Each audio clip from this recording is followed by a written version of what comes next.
أعوذ بالله من الشيطان الرجيم. بسم الله الرحمن الرحيم.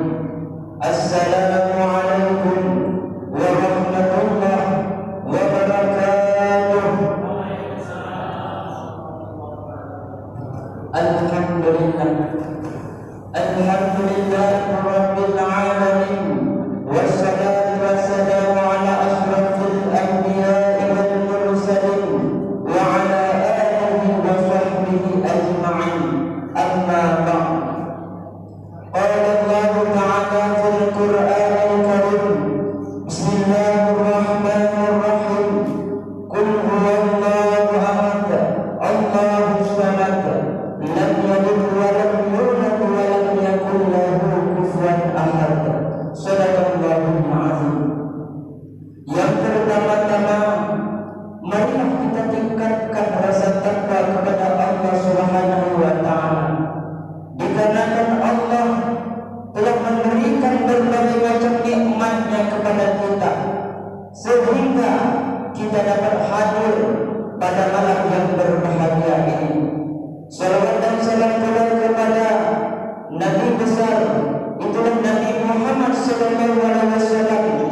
Salawat dan salam kepada ahli dan para sahabat, yang mana beliaulah yang telah membantu Nabi menegakkan agama Islam di atas permukaan bumi Allah yang mana ini. Salawat dan salam kepada ahli ulama, baik ulama mutaqaddimin, ulama mutaakhirin, maupun ulama zamanin, ulama akhir zaman. Kata-kata penghormatan kami kepada Bapak Kepala Desa Tanah Abang beserta keluarganya. Kata-kata penghormatan kami pula kepada Bapak Imam beserta staf-stafnya, dan yang sangat kami banggakan kepada hadirin dan hadirat yang hadir pada malam hari ini. Kaum muslimin, bapak-bapak, ibu-ibu yang kami hormati, Rasulullah pernah bersabda, apa kata Rasul? Al-jannatu mustaqatun ila arba'ati nafar.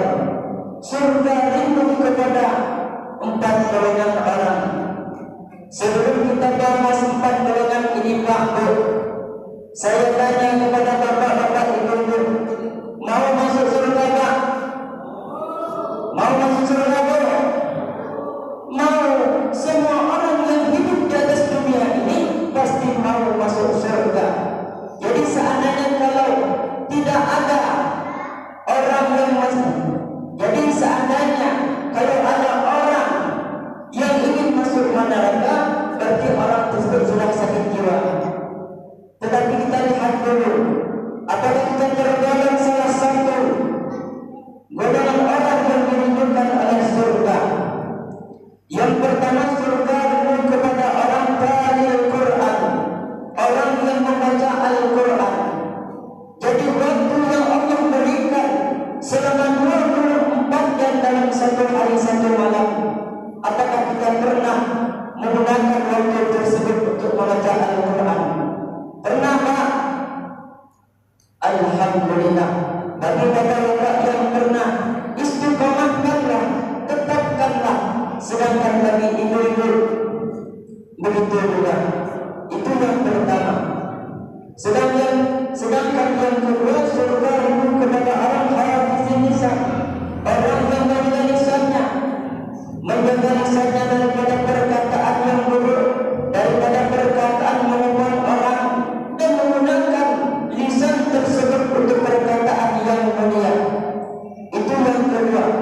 Sedangkan yang ketiga, surga rindu kepada orang mutma'in ji'an, orang yang memberi makan kepada orang yang membutuhkan makanan. Kita lihat sekarang saudara-saudara kita yang sedang membutuhkan